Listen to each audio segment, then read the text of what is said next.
good morning, and welcome to the I Am Vets Community News Podcast. I'm Celeste Chandler, and today we're going to be talking about PTSD. And also, I would like to remind our audiences to like, subscribe, and hit the notification bell so that you can be notified every time we have a new podcast. Also, I would like you to download if you are listening on the audio podcast. So, Mr. Lacy, tell us, Mr. Lacy, when did you join the military? I joined the Navy June 15th, 2005. All right. What was your job in there? I became a Navy corpsman, which is a medic. All right. Well, that sounds like an interesting job. It was indeed. All right. So you saved lives. I did, a few. Great. So you did your job. I tried. Okay. Tell us where you were deployed. I've been deployed to places like Iraq, Afghanistan. I've been to Africa, and a few other small places on a few humanitarian missions and things like that. Okay. What would you like to share about your experiences today? We're going to be talking about PTSD and things like that. So, tell us a little bit about what you wouldn't mind sharing about your experience in the military. My experience in the military was it was great overall. Okay. Of course, with anything there's ups and downs. Right. That's just life. Of course, dealing with certain type of people, and then you have good leadership, bad leadership. But overall, my experience in the Navy was amazing. I met some great people, made some great bonds and friendships. So I don't have any complaints. All right. Got to travel the world. Now that was the best thing about Yes, ma'am. Are you retired? I'm not retired. I did 12 years active duty, and then I did 2 years in reserves. Okay. So I'm sure serving overseas, some of your deployments, it might have changed you in some way. Yes, ma'am. So you suffer from PTSD? Yes, ma'am. Can you tell us what some misconceptions can be concerning people who suffer from PTSD? Well, first of all, I would like to say I know we're talking about PTSD military wise, but PTSD is not just localized to the military, Right. because anyone can have PTSD because of any traumatic situation that happened in their lives. But because we're talking about military today, a misconception would be that all of military people who have PTSD are just crazy and out of their mind. Now, granted, don't get me wrong, we are crazy to a certain extent. Just to be funny. Yeah. We do have a certain level of imbalance, I guess you can call it, due to the things that we've seen and done and had to do, from being young to growing from young men and women to mature adults in the military. A misconception would be that we may be all just sitting around like with just eating cereal out of tin cans or something, just looking crazy, but that's not everybody.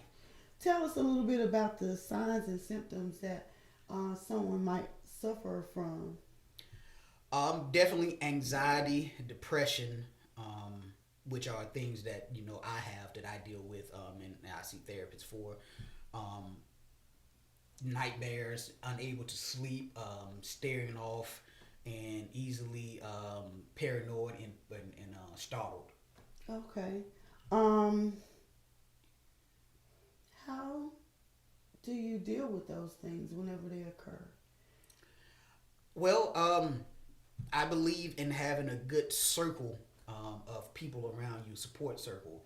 My family, my friends, and friends that have become family, and of course, for me personally, this doesn't include everybody, but my faith also keeps me grounded. Everybody doesn't believe in God, but I do. But whatever your belief in, whatever higher power that you believe in, I feel like having that belief system also with your support circle helps keep you grounded and helps you deal with things. My family, my friends, they keep me well grounded. They in times where I'm feeling those triggers happen, they keep me grounded.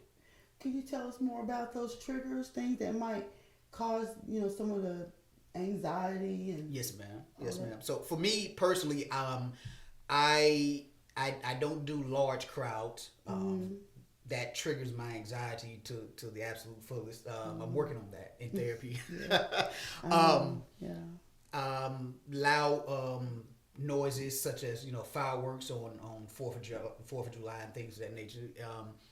I think a story about Fourth of July. This last Fourth of July, we were out at a picnic, and at a certain point in time, in the day, they start shooting fireworks. That's so right. my family and my friends, they make sure to get me out of there before exactly, and then I'm back in my safe place, which is my home.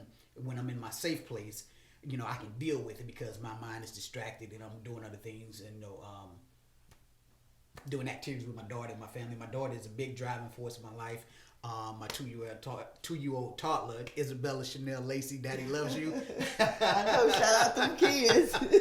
Absolutely, that's my heart. So she is definitely a driving force because I don't want to let anything take me away from her prematurely. Right. Speaking of family, how did they react when you guys first found out exactly what you were suffering from post-traumatic stress disorder? Well, I think my wife knew for a while. She just didn't say anything. She tells me the story that one time before I got out of the Navy, we were because we met in the Navy. Actually, she was in the Navy before as well. We met in boot camp, got married, and all that stuff. One of those. Yeah. One of those romances. Yeah. We've been married for about. All of us have been there. Right. Going on 16 years, married in November, 17 years being together. But she tells this story that one time I was sleeping. And she got up to do something, and she made a loud noise. Oh, wow. And I jumped out of my sleep just out of nowhere. I was still asleep, but I jumped up like something was wrong, and I grabbed her like I was about to protect her from something. So I think she knew then that I had those protection instincts jumped in. Yeah. That's awesome, though. Yes, ma'am. I think there's some good things about things that we suffer in the military that can keep us on alert and protective of our family, and at the same time they might negatively impact us. Ma'am. Can you tell us, in closing, what you would like to say to somebody that might be suffering? And tell us, what those signs that might be happening to them that they may not recognize. Yes, ma'am. That might be alert to them that maybe they need to talk to somebody. Yes, ma'am. So if you're feeling overly anxious, you're feeling depressed, like most people with PTSD, and I know I've suffered from this as was called survivor's remorse, where you've been deployed and you may have had some friends who have paid the ultimate sacrifice and left it all over in a foreign country, and you feel like you could have done more or you should have done more, and why is it that you are the one that made it back and not them? If you're feeling those feelings, please reach out to someone. You are absolutely not alone in this. You have your fellow brothers and sisters at arms. You have your family. I know sometimes things look dark, but there's always a light at the end of the tunnel. And a lot of people with PTSD commit suicide. That's a lot of where our suicide rate comes from my service members. And if you feeling that way, please reach out to the crisis line. I think the number is 988 988. It's changed from the 800 long number that nobody can remember. Yes. So, please reach out. Please reach out. You are not alone. You absolutely are not alone. You don't have to suffer alone. You don't have to go through this process alone. There is light at the end of the tunnel. Please reach out. Don't feel like you have to do this by yourself. Get help. Amen. Thank you so much. And I would like to reiterate, faith is absolutely can play a big part in helping people overcome whatever they're suffering from. God is an amazing. God is awesome. He will get you through it. I promise you. God has seen me through. I shouldn't be here. I promise you. I should be dead There's so many instances that I should have been checked out personally myself, and from other things out in the world of being in the Navy and in the military and things like that. God has kept me because there's a purpose for me. Right. You know, I have a purpose on this earth to do something for Him. You know, and I think that this right here is a part of my purpose, and sharing and putting awareness on this thing, and getting the stigma off of PTSD being a death sentence, because it's not. You don't have to suffer with it. God can see you through your family. God with your family and help. Yes. You can get through anything. Yes, I promise you.